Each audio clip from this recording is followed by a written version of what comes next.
אז העדכון הכזה, זה נראה לי לא סביר בשעה הזאת לסכם את היום עיון המורכב והמדהים הזה שהיה פה. ואני חושבת שיש לי רעיון הרבה יותר טוב, וזה לבקש מפרופסור דיוויד קפלן, שבא במיוחד אלינו, להמשיך למעשה את ההרצאה שלו, שהוא לא סיים אותה, וגם להתייחס, הוא שם בא הרבה מהדברים שהועלו פה, לא הכל דומה למה שקורה בארצות הברית, ואני חושבת שיהיה נכון לתת לו עוד 15 דקות להרחיב את הפרספקטיבה. Please, David. Yes, please. We discussed it during lunch, and I really appreciate if you can step back to the podium, okay? So that was kind of unexpected, slightly unexpected. I knew that at lunch, Michal asked if I would just summarize some things that are not necessarily a continuation of what I was talking about, but rather just some thoughts coming from someone who sort of is quite a bit an outsider of the experience here, so I learned quite a bit. I really should thank my two translators, by the way, who were speaking. I don't know where they are, but they have they have lovely voices, so hopefully I'll be able to meet them at some point before this is all over. But yeah, that was really amazing. I think that I'm simply not going to speak to some of the legal issues that were brought up or the privacy issues. I think that they're important, and I learned a lot about the experience here, but it's not something I can really speak of. We sort of got off, it seemed to me, from the topic of the longitudinal data and the administrative data and how to build something like that. And one of the things that I was struck by was that there didn't seem to be a discussion of Israel's involvement in the international large-scale assessments. And it was brought up in one of the documents where the point was made that PISA and PIAC and TALIS and all these are cross-sectional studies. That's not true. They're longitudinal studies at the national level.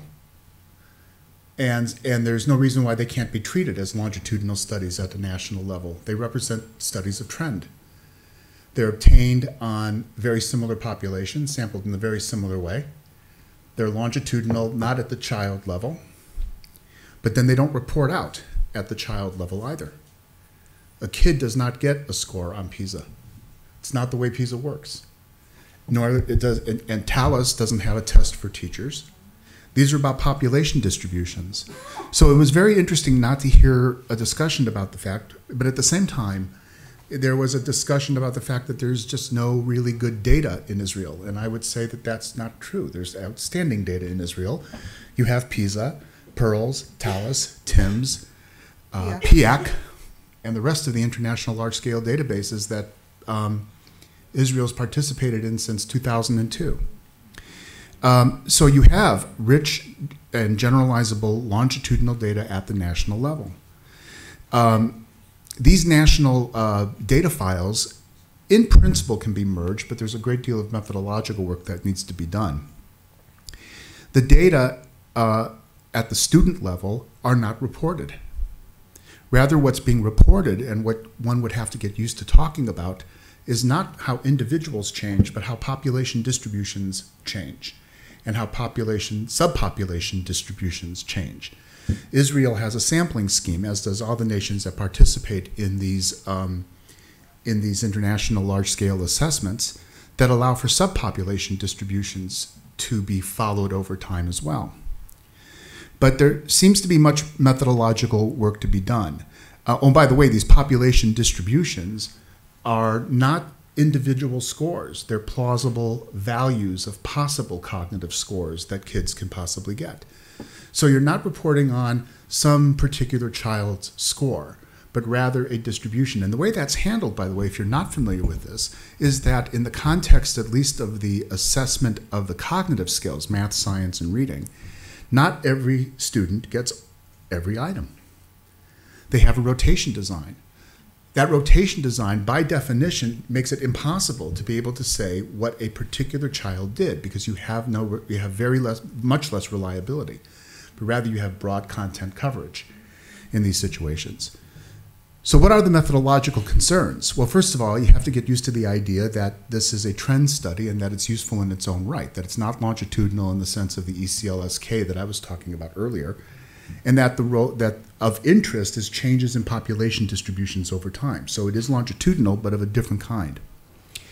Clearly, there has to be, if you're going to merge these databases together, and by the way, we're working on a study, a colleague of mine at Oslo are working on a study where we're looking at whether we can turn TIMS into a longitudinal study. Why? Because they're fourth graders and eighth graders measured 4 years apart. So the question is whether the eighth graders were the fourth graders 4 years later, 4 years before. That's a matching problem, but if you can do it, and if you can validate it, then you've turned TIMS into a 20-year a longitudinal study over time, 20 years. So proper merging of the databases requires a meaningful, what we would say is a meaningful cohort for the synthetic data. That is to say, what is the population that you end up with once you've merged the databases together? Each one of these databases contains various kinds of sampling weights that would have to be taken into account. This topic that I heard discussed today really was about having all of the data. That there was this notion that what was desired here, as I understood it now, was that it would be a census of everybody. And that, if you can do that, that's fine. It does raise, I think, some of the issues that were discussed in this last session, but it's not absolutely necessary. If you have a sample from the population, and PISA takes, or I should say Israel, takes great care in making sure that it adheres to the PISA requirements of sampling, of the sampling design, then it is representative of the population that you're interested in. Similarly with the teachers, similarly in PIAC with adults. The proper merging of the national data with international data. By that I mean that if in fact you have national data and you recognize which of the schools are the ones that participated in PISA, then you can merge national data at the school level with the school PISA data. In which case now you have a richer data set at the school as long as you know who the PISA schools were. Moreover, the OECD has tremendous amounts of data on other aspects of the system level that can be added to PISA at the national level to look at broad changes at the macro level over time. This merging of these data sets, that's going to require the validation of the various methods for merging as we talked about. But the last pitch I would make would be the one that says that in every step of the way, when merging these data sets, when ultimately analyzing these data sets, there is a great deal of uncertainty. And I don't mean that in some sort of a existential form of uncertainty. I mean statistical uncertainty. And that statistical uncertainty is accounted for by the different methods that are chosen, not only for imputation and matching of the data sets, but also ultimately in the analysis of the data sets. And so the approaches that I've been taking and the work that I've been doing related to Bayesian approaches incorporate that uncertainty in every step of the process, which I think is a fair way of dealing with problems of data merging and data imputation. So that was really what I wanted. I mean, I realize it's coming back down to the ground after the last discussions we heard, but that's really the sort of final remarks that I wanted to make, which was not that I'm sort of apologizing, if you will, for being apologist for PISA or any of the international large-scale systems. I'm painfully aware of their limitations and painfully aware of some of the things that can be, some of the inferences that can be drawn from them that are not appropriate. But that's not a criticism of the quality of the data or the quality of the design. That's a criticism of the use of those international data sets.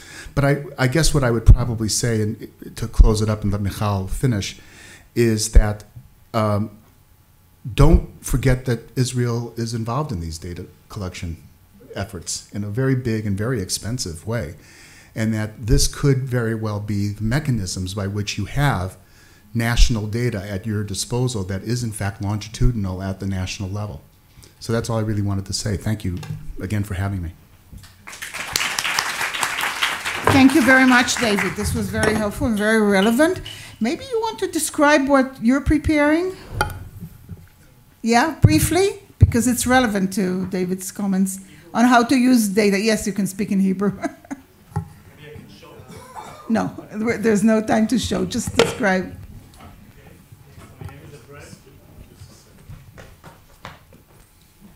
Hi everyone, so my name is Avner and I'm a research fellow in the Haifa University. And during the last years I developed a data explorer for the PISA database. This enabled us, each of us, to explore the raw data and visualize it. And the purpose of it is make the PISA research available for research for each student. For free. And of course for free, and also yeah. everything is open source. Yeah. אני חושבת על switch to Hebrew, is it okay? אני חושבת שהקריאה פה היא לא לשכוח את מאגר הנתונים העצום הזה שיושב פתוח לציבור גם דרך רם, גם דרך משרד החינוך, גם דרך מה שאבנר עכשיו תיאר, ודרך ה-OECD ישירות, נכון? אבל נכון, היתרון של החומר הישראלי זה שהוא גם מנתח כבר ברמות ובאגרגציות שרלוונטיות לאוכלוסייה הישראלית, אז שווה שחוקרים יעשו מחקרים שניוניים וכן הלאה עם החומר הזה, זה באמת ויחברו אותו לכל מיני דברים אחרים, זה מאוד מאוד כדאי. יש לנו בקושי 5 דקות, אם יש שאלות לדוברים לאורך כל היום הזה, אז זה הרגע לעשות את זה. כן. שאלה אינפורמטיבית, יכול להיות שהיא קצת מביכה, האם במבחנים הבינלאומיים יש תעודות זהות? זאת אומרת שאפשר לחבר את זה לנתונים אחרים שנמצאים בארץ? ענבל, את רוצה לענות על זה? זה אפשרי, אבל זה מופרד. יש להם שם, יש להם מספר קוד מיוחד. כן, יש התממה מלאה, בדיוק. התממה, לא? זה נקרא הצפנה? זה נקרא התממה, אני חושבת. אני חושבת שזה נקרא התממה. אבל זה באמת, זה חומר עשיר בצורה בלתי רגילה. אגב, הוא כולל, נועם, גם נתונים רכים יותר. יש שם שאלונים רבים מאוד ועשירים על משתנים לא קוגניטיביים שהם רלוונטיים. יש מבחנים של problem solving, כלומר, יש הרבה מאוד דברים שם שאין לנו במערכות אחרות של מבחנים. כן, רק הערת... מאיפה היא מגיעה? I don't. I left them over down here. Hang on a second. Maybe Oded can get them.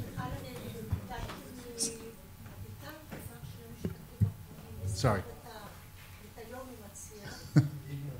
I forgot. שהיא? I wasn't sure there was going to be questions. הערה אולי טכנית, אבל משתמשים במושג לונג'יטודינל בצורה מאוד פרמיסיבית. בגלל שלונג'יטודינל, אנשים קוראים גם לקרוס סקשנל, לחתך רוחב קוראים לזה לונג'יטודינל, וגם ללונג'יטודינל אמיתי, וגם לטרנד שהתייחס על זה פרופסור קפלן, וזה לא אותה בריאה, וזה הכל נותן מגמות לאורך זמן, אבל צריכים לבדוק שם היטב קומפטיביליות של קוהורט, עבור כאן קוהורטות, או שעוקבות בעברית, אז לשים לב שמישהו אומר שעשה מחקר אורך, למה הוא התכוון. תודה. אביטל, את מסכמת? כן. תודה רבה. אני לא ממש מסכמת, אני רוצה להגיד 2 דברים. אחד, תודה רבה. תודה רבה לצוות המומחים ולעודד. אני לא אגיד פה את כל השמות, אני פשוט מפחדת שמרוב התרגשות אני אשכח מישהו, למרות שזה לא צוות גדול. נהדר. אני השנה, בזכותכם, למדתי המון דברים חדשים. תודה רבה לכל האנשים שהגיעו היום, גם בגשם, גם בקור, גם מרחוק, גם מקרוב, ונשארו איתנו עד השעה הזאת. ההרגשה שלי לכל אורך היום הזה, לפני 10 שנים, השיחה הזאת, אי אפשר היה אפילו לחלום עליה. אני זוכרת, כשהתחלנו לשבת עם הלמ"ס, משרד החינוך, רמה עוד בראשיתה, ביטוח לאומי בכלל לא היה באופק, לא רק התחום מתפתח, אלא גם ההיכרות, תחושת המקצועיות והצורך והערך של כל אחד מהגופים, ואיתם היכולת לשתף פעולה ולראות מה אפשר לעשות ביחד. ומבחינתי זאת המתנה הכי גדולה. תודה לאורי, לאיילה שהייתה פה מתוך הצוות שלנו. דיוויד, most welcome. I'm so happy that you made it on such a short notice. שיהיו המשכים טובים של סקרי אורך, של חיבור נתונים ושל שמירה על כבוד האדם.